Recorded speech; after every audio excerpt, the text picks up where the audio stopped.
CBN Universidade, um programa dos alunos e profissionais de comunicação da Universidade Estadual da Paraíba.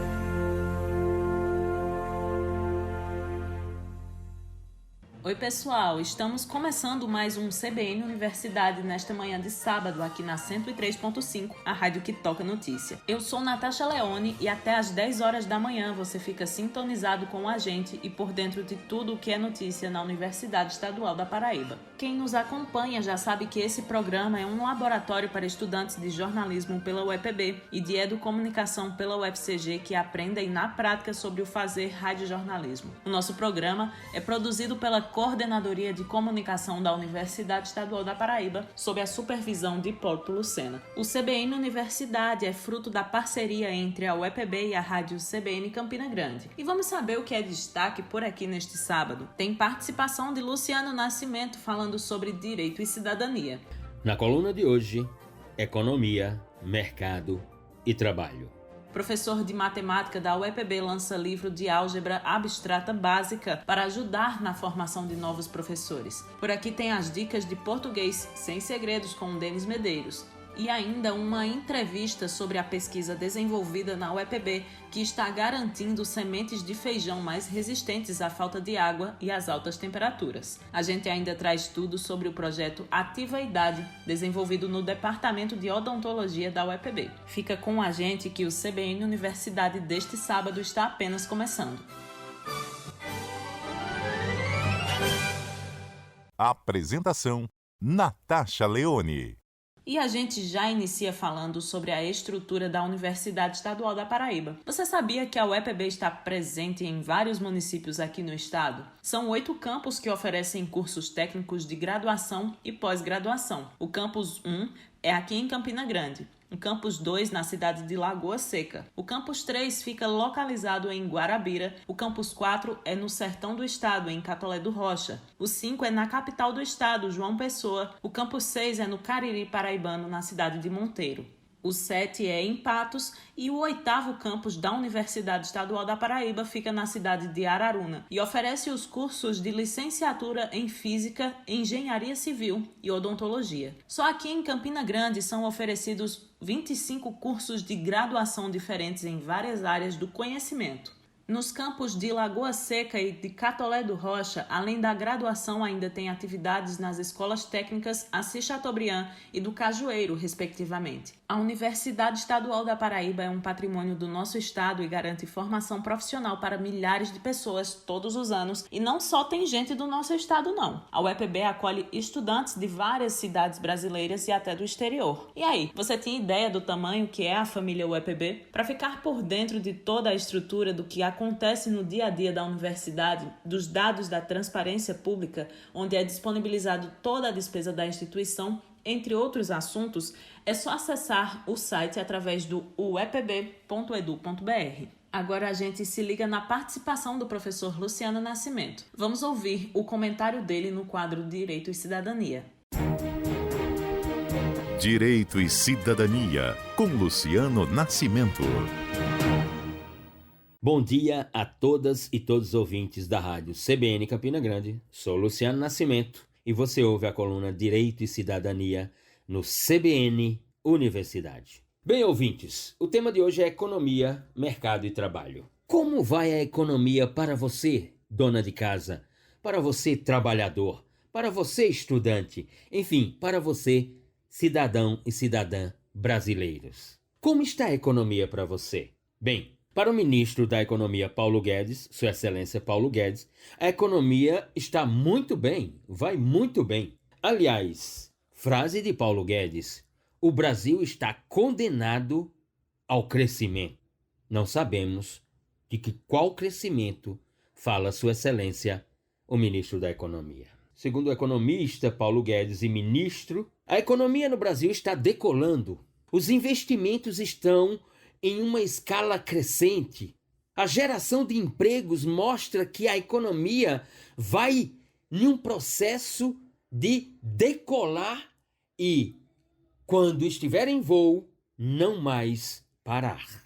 Diz Paulo Guedes que as contas públicas da União, do governo federal, estão sob controle. Você, ouvinte, tem essa ideia que Paulo Guedes traduz para a comunicação social, para a imprensa, para os jornais, canais de televisão, etc.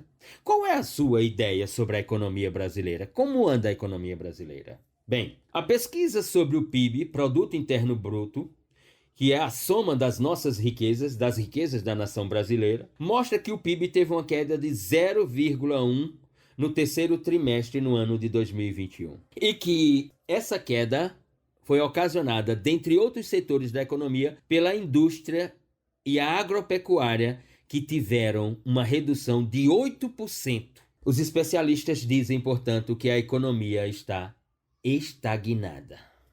O IBGE mostra uma pesquisa em que, mesmo na pandemia, mas com a vacinação, com o avanço da vacinação na pandemia da Covid-19, nós tivemos uma maior circulação de pessoas e, inclusive, tivemos, portanto, uma oportunidade de consumo, mas só que esse consumo dessas pessoas agora vacinadas com as 2 doses e algumas até com a terceira dose, ou milhares de pessoas já com a terceira dose, esse consumo se deu no campo dos serviços e não de bens, de adquirir bens. E, portanto, isso é o mais intrigante, porque mesmo com a volta da circulação, da mobilidade das pessoas, elas decidiram gastar algum recurso em serviços e não na compra de bens. Sempre com a interrogação: como vai ser o ano de 2022? A pesquisa do IBGE aponta, portanto, que no que se refere ao consumo de bens, a economia brasileira desce a ladeira.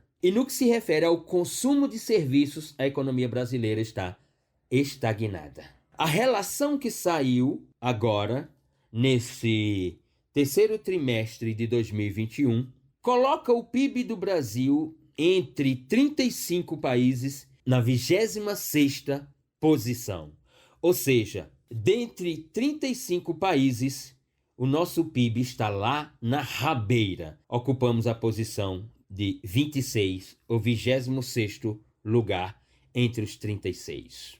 Ora, isso obviamente tem implicações no mundo do trabalho.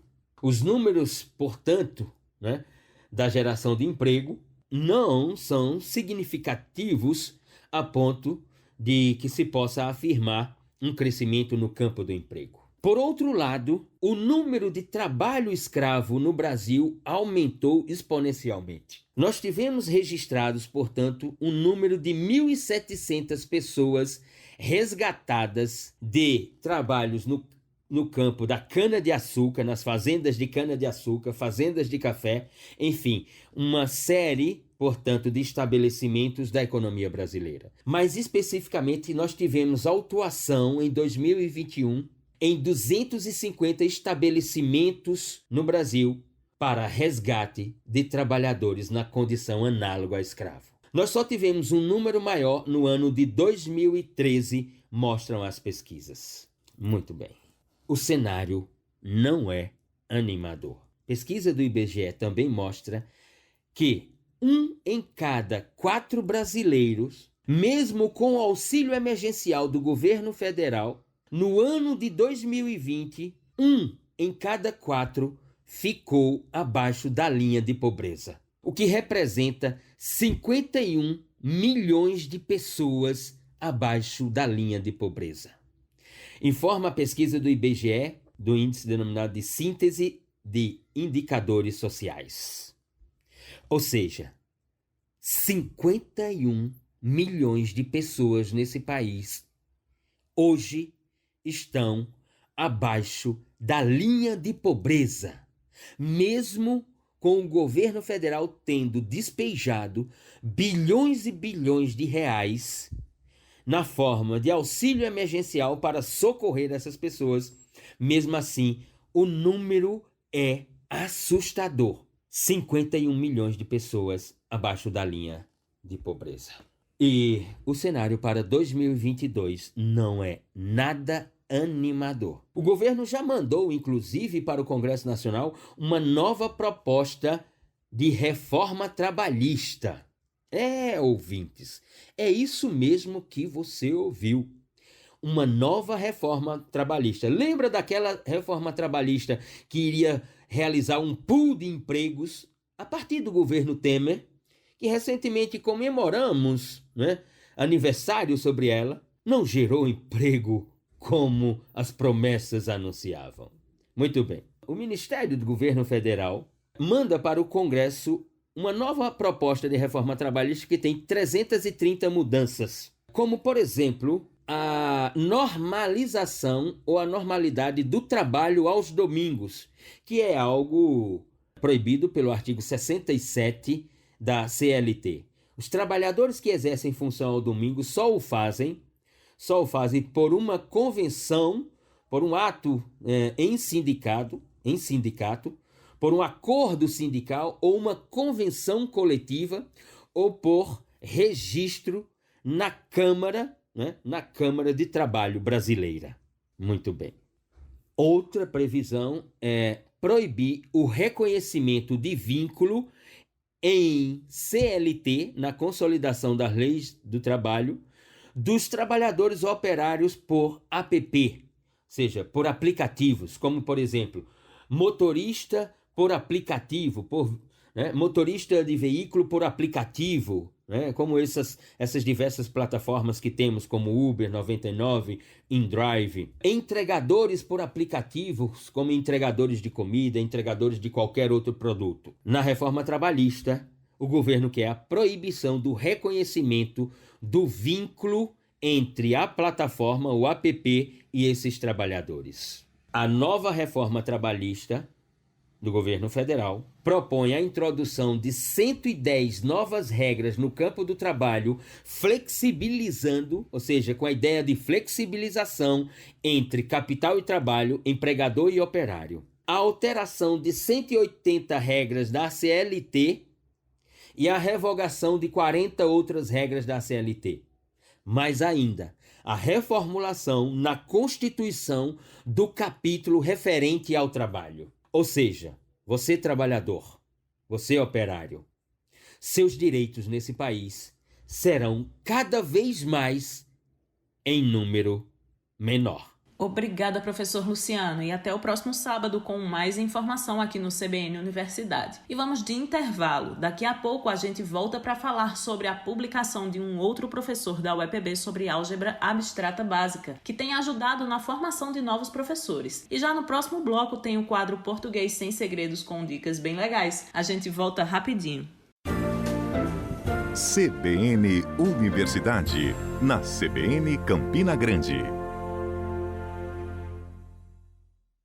E estamos de volta com o CBN Universidade deste sábado. Para você que sintonizou agora, seja muito bem-vindo ao nosso programa, que aqui é o lugar para ficar bem informado sobre tudo o que é notícia na Universidade Estadual da Paraíba. E a gente já chega rapidinho para falar sobre o livro Álgebra Abstrata Básica, do professor do Departamento de Matemática da UEPB, Vandenberg Lopes Vieira, que foi lançado pela Livraria de Física do Instituto de Física da Universidade de São Paulo, a USP. A publicação tem mais de 1.600 páginas, vem dividida em 3 volumes e é voltada principalmente para estudantes e pesquisadores dos cursos de Engenharia Elétrica e Computação. O livro faz parte da coleção Textos Universitários, que inclusive já foi finalista do Prêmio Jabuti em 2016. Os 3 novos livros publicados pelo professor da UEPB estão à venda no site da Livraria da Física, o livrariadafísica.com.br. O professor Vandenberg Lopes, idealizador da publicação, falou um pouco sobre a nova obra. Em primeiro lugar, é importante justificar o porquê de escrever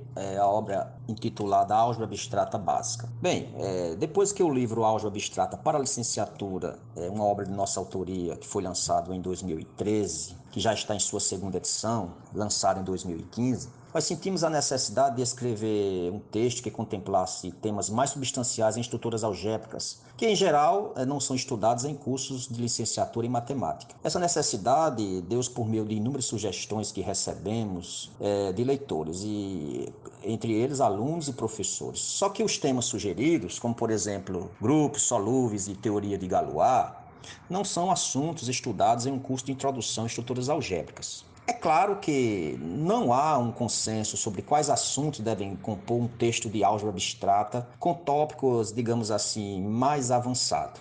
Apesar disso, nós contemplamos na obra aqueles que julgamos indispensáveis para uma formação sólida matemática em estruturas algébricas. A obra contém mais de 1.600 páginas e, por esta razão, preferimos dividi-la em 3 volumes. O volume 1 é voltado à teoria dos grupos, contemplando assuntos clássicos da teoria, como, por exemplo, grupos simétricos, grupos abelianos finitamente gerados, grupos solúveis, grupos nilpotentes. Já o volume 2 contempla a parte da teoria dos anéis, teoria dos módulos e espaços vetoriais, cujos principais temas são, além dos assuntos básicos, anéis de polinômios, aritmética sobre alguns domínios, módulos e espaços vetoriais. Agora, é importante destacar que nesta parte nós contemplamos os principais temas da álgebra linear básica. Já o volume 3, nós separamos para estudar a parte mais avançada da teoria dos corpos, com temas clássicos da área, como extensões de corpos, anéis de inteiros algébricos e teoria de Galois.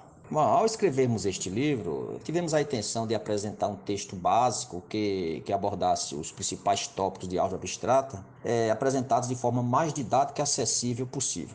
Isso tanto para alunos de matemática, e aí nós incluímos licenciatura e bacharelado, quanto para alunos de ciência da computação e engenharia elétrica, que, de certa forma, tenham interesse em estudar tópicos comuns de suas respectivas áreas. Agora, isto implica obviamente, estruturar o livro com assuntos elementares das teorias de grupos e anéis, os que são destacados logo em seus capítulos iniciais. Dessa forma, acreditamos que o livro servirá como texto base aos alunos que irão estudar álgebra abstrata pela primeira vez e, de certa forma, para os alunos, para os pós-graduandos. Essencialmente, o livro objetiva é estudar tópicos básicos, com foco na licenciatura e bacharelado em matemática, mas dando suporte aos alunos do mestrado. Em linhas gerais, o livro contempla os principais temas básicos relacionados às teorias de grupos e anéis, que estão presentes na grade curricular dos principais cursos de licenciatura e bacharelado em matemática das universidades brasileiras, alguns dos quais são estudados também no mestrado. Ele foi escrito de forma bastante didática, repleto de exemplos dos mais variados níveis e o acompanha uma quantidade considerável de exercícios propostos. Aliás, são mais de 1.300 ao longo dos 3 volumes. E sempre com aquela intenção de fixar a aprendizagem, enquanto uma parte surge como uma forma de acrescentar algo à teoria apresentada. Acreditamos que uma contribuição importante do livro é oferecer um texto cercado do rigor da álgebra, mas apresentado de forma bastante acessível aos leitores. Obrigada, professor Vandenberg, e parabéns pela publicação. E de professor de matemática, a gente passa a palavra para o professor de português. É que é hora da coluna com o Denis Medeiros. Vamos ouvir as dicas. Se liga aí. Português sem segredos, com Denis Medeiros.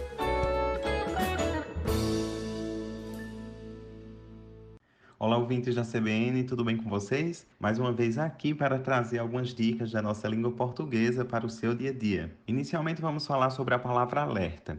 Eles precisam ficar mais alerta ou mais alertas? O correto seria, eles precisam ficar mais alerta, a palavra aí no singular. Nesse caso, alerta é um advérbio, então ele não vai flexionar nem gênero nem número, no caso, o masculino plural. Mas há os casos em que essa palavra vai estar no plural, quando, por exemplo, ele funcionar como um adjetivo. Então, pessoas alertas, soldados alertas, como também o alerta quando funcionar como um substantivo masculino, que tem a ideia de um sinal, da ordem, de um aviso para estar vigilante a alguma coisa. Então, deu vários alertas, né? Deu vários avisos sobre algo.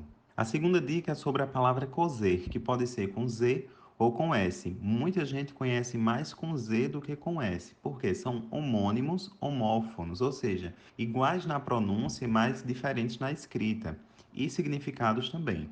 O cozer com Z é sinônimo de cozinhar, e aí fica fácil fazer a referência porque cozinhar é com Z, então cozer com Z também. Deixei o frango cozer por 30 minutos, certo? Já o cozer com S é sinônimo de costurar.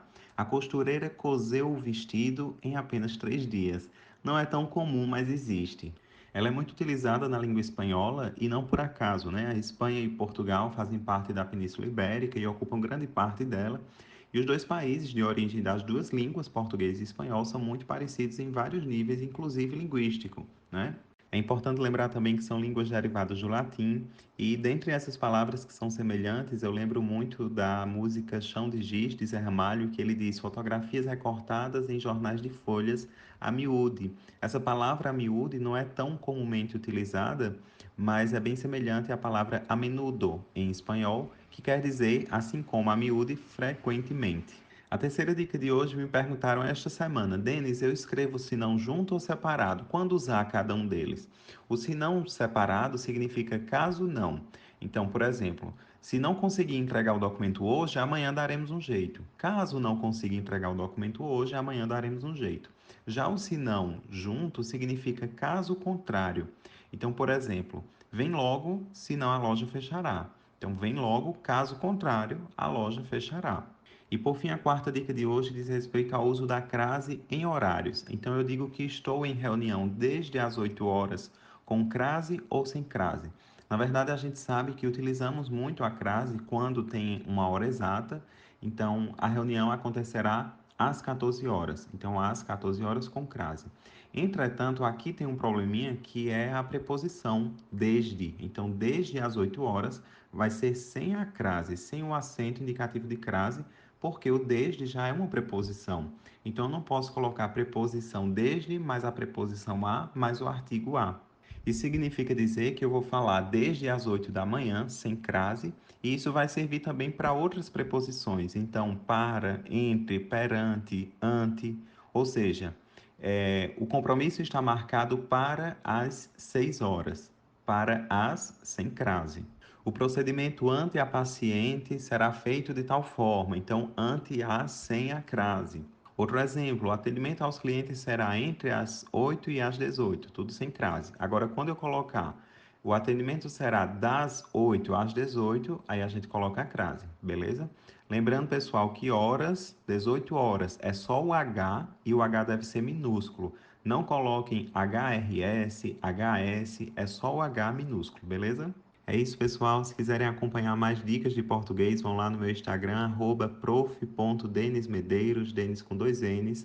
Um abraço para vocês, bom fim de semana e vamos em frente. Obrigada, professor Denis. E no próximo sábado tem mais dica de português sem segredos aqui no CBN Universidade. E para você que nos acompanha, sabe que todo sábado a gente traz informação sobre a nossa língua para ser usada no nosso dia a dia. E que além do professor Edson Tavares, que é do quadro efetivo da Universidade Estadual da Paraíba, o nosso quadro ainda conta com o professor Denis Medeiros. E é hora de intervalo no nosso programa. Daqui a pouco a gente está de volta para falar sobre uma pesquisa desenvolvida em vários campos da UEPB, que está fazendo o melhoramento do feijão calpi ou macaçar. As sementes estão ficando mais resistentes à falta de água e às altas temperaturas. Gostou da notícia? Então fica sintonizado que a gente volta já.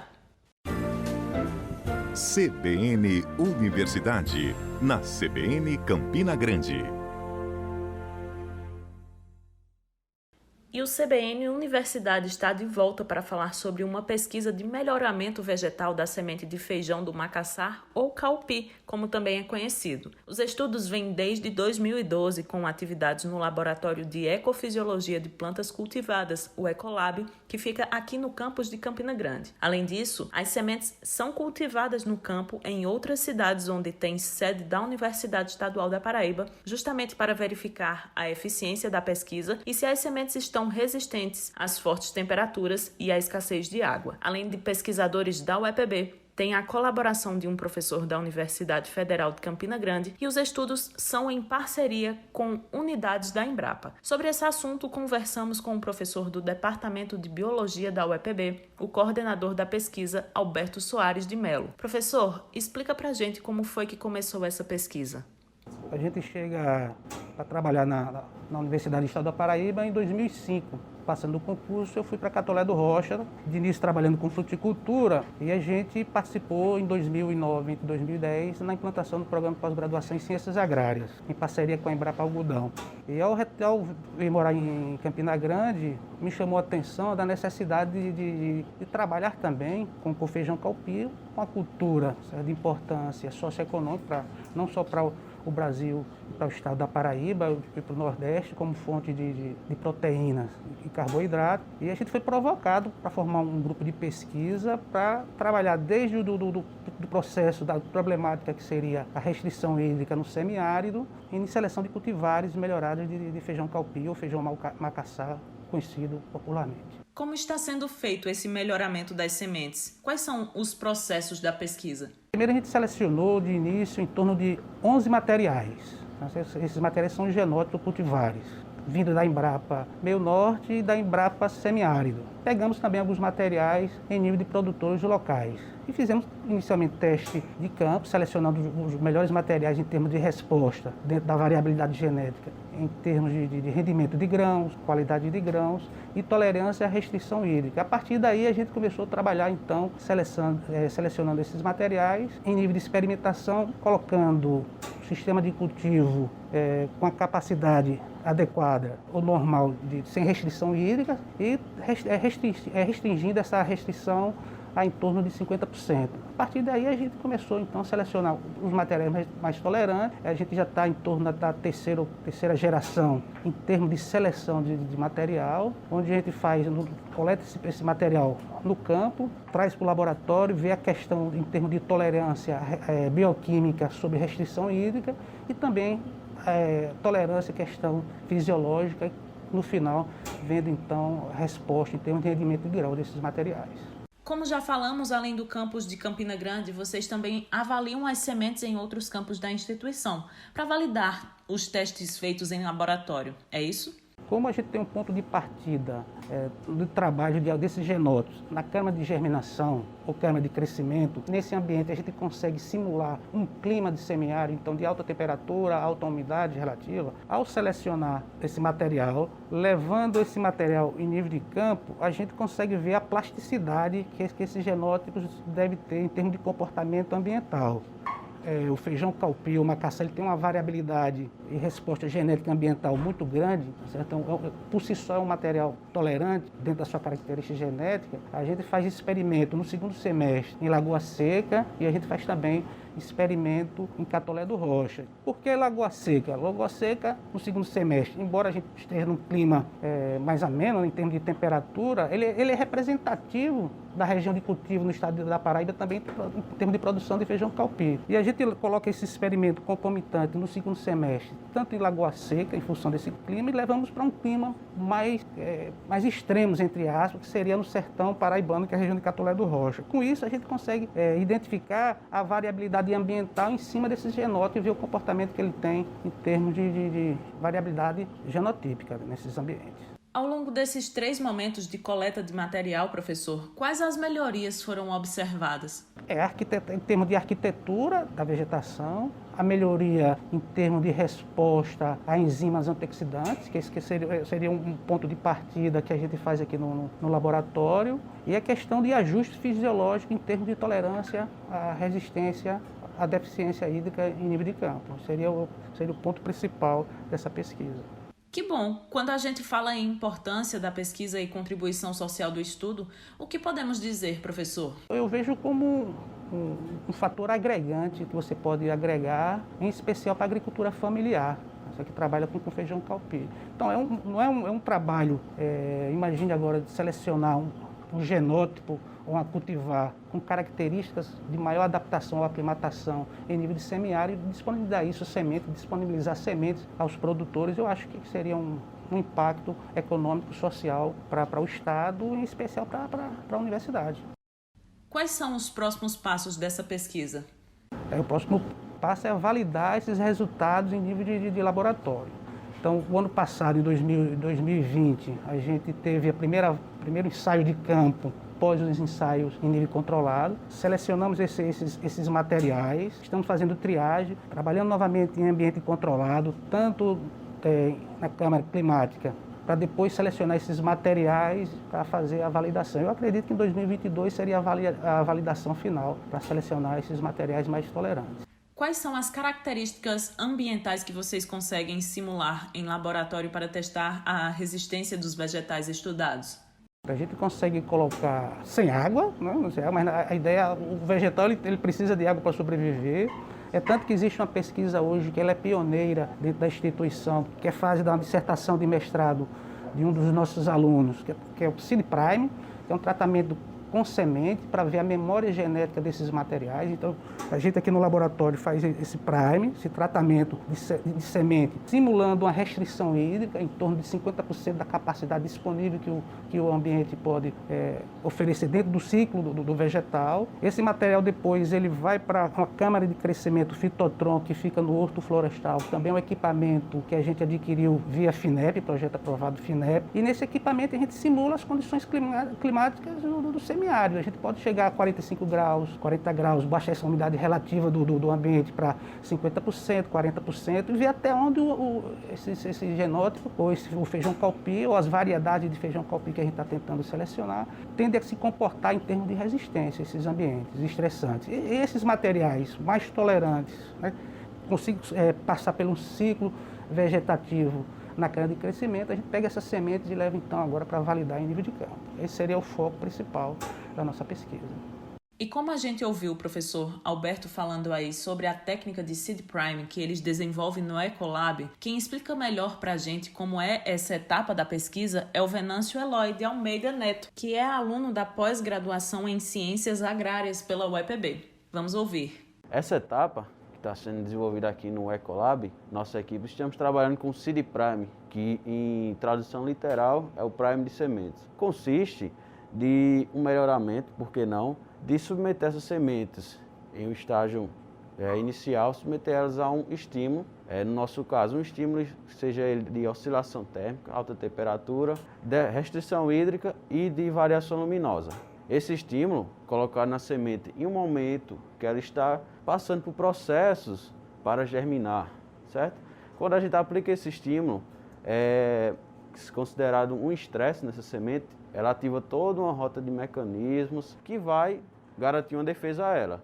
Todavia, o Seed Prime vai consistir em cortar esse estímulo no momento crucial para a semente. Cortou esse estímulo e a gente seca essa semente, garantindo que ela retorne para o momento inicial dela. Então, ela vai ter essa memória genética. Ela vai guardar essa informação, esse estímulo estressante que ela passou, vai guardar e para no futuro, caso ela passe novamente por esse estímulo, esse estresse, ela já vai ter esse mecanismo intrínseco, sim, essa memória guardada, e vai poder responder de uma forma mais eficiente. Então, imagine colocar isso em condições de, sei lá, de uma restrição hídrica, por exemplo, aplicar esse prime, essa condição nela na semente e depois no campo, quando ela se encontra em uma condição assim, ela responder de uma forma mais eficiente, garantindo uma melhora numa planta, no vegetal, um rendimento melhor. Isso levando em conta a restrição hídrica, assim como também oscilações de temperatura, uma vez que a gente está passando por um momento de aquecimento global e tudo mais. Vejo que esse trabalho da nossa equipe é muito importante no sentido social e ambiental e econômico, por que não?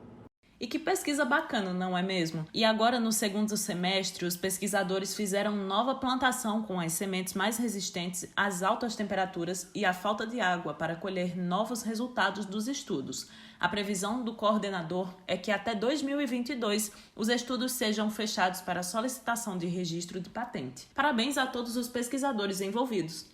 Agora a gente vai fazer mais uma pausa rapidinha. Daqui a pouco a gente volta para falar sobre o projeto Ativa Idade, que vem oferecendo envelhecimento saudável para idosos do Campus 1 em Campina Grande. O CBN Universidade volta já. CBN Universidade, na CBN Campina Grande.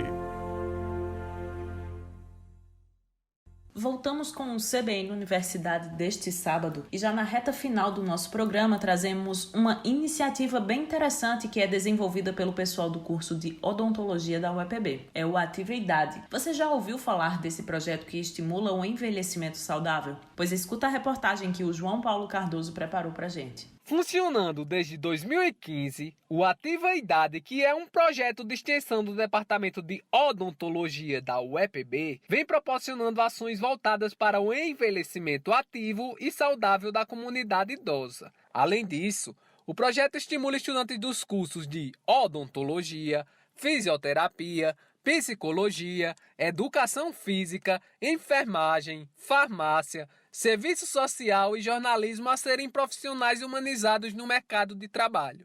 A idealizadora do projeto e professora do Centro de Ciências Biológicas e da Saúde da UEPB, Renata Rocha, revelou que o projeto Ativa a Idade surgiu a partir de uma pesquisa de base populacional para avaliar o acesso aos serviços da saúde bucal, que foi realizada na cidade de Campina Grande. Segundo ela, a população idosa não tinha os serviços de saúde.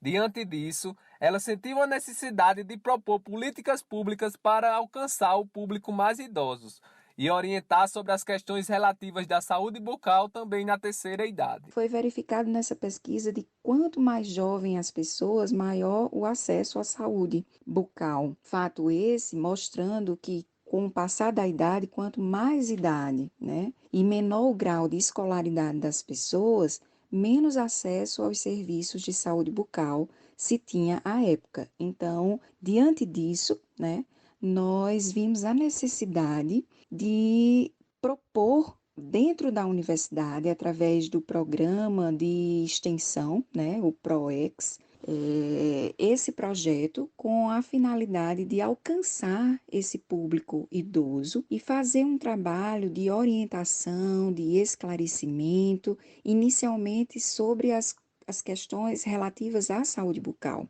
Ainda de acordo com a professora, desde o início, o projeto passou por algumas comunidades de Campina Grande e atualmente conta com 41 pessoas beneficiadas. A coordenadora destaca que os estudantes extensionistas têm um papel de contribuir e sensibilizar os idosos estando em parceria com eles e compreendendo seu modo de vida no processo de envelhecimento. Então, de 2015 para cá, nós passamos por algumas comunidades. Nós trabalhamos lá na unidade de saúde da Conceição, no bairro da Conceição, aqui em Campina Grande, na unidade básica de saúde Bonald Filho, que fica no bairro do Monte Santo, e mais recentemente nós estamos desenvolvendo as atividades no bairro do Cinza. O trabalho dos estudantes é basicamente tentar sensibilizar esses idosos, estar em parceria com os idosos, compreendendo os seus modos, o modo de vida, o modo como ele encara esse processo do envelhecimento, com orientações, com uma escuta ativa, com uma escuta cuidadosa, e nesse momento a gente consegue sensibilizar também os estudantes para uma perspectiva de um trabalho humanizado e um trabalho em que há um aprendizado entre as diversas áreas do conhecimento, numa perspectiva de aprendizado mútuo, de aprendizado conjunto. Um levantamento do Ministério da Saúde, feito em 2016, apontou que o Brasil tinha a 5ª maior população de idosos no mundo. Já em 2030, a tendência é que a comunidade idosa ultrapasse o número de crianças entre 0 e 14 anos. A psicóloga e professora do Departamento de Psicologia da UEPB, Josevânia da Silva, ressaltou os principais benefícios do envelhecimento ativo e saudável para a comunidade idosa. Para a professora, o projeto Ativa a Idade da Universidade Estadual da Paraíba abre a possibilidade e gera melhor qualidade de vida para as pessoas que podem participar dessas ações. O projeto Atividade da UEPB, ele em alguma medida também é uma resposta em termos de compromisso institucional e das pessoas que fazem parte do projeto, de se comprometer em dar possibilidades para que a comunidade e as pessoas interessadas possam viver o seu envelhecimento ativo, porque isso em parte também depende de políticas públicas, de estrutura, de orientação, de acesso à informação, e principalmente de orientação profissional. Então, nesse sentido, o projeto ele abre essa possibilidade e gera já, durante as ações do projeto, melhor qualidade de vida para as pessoas que podem participar das ações. O envelhecimento ativo e saudável, ele gera diversos benefícios, como saúde mental, qualidade de vida, participação social. Mais que isso, possibilita às pessoas idosas ou no seu processo de envelhecimento maior autonomia e independência, que são 2 aspectos fundamentais para uma melhor qualidade de vida na velhice. O mundo e o Brasil também está passando por esse processo de envelhecimento populacional, o aumento em termos de expectativa de vida, mas nem sempre viver muito significa viver bem.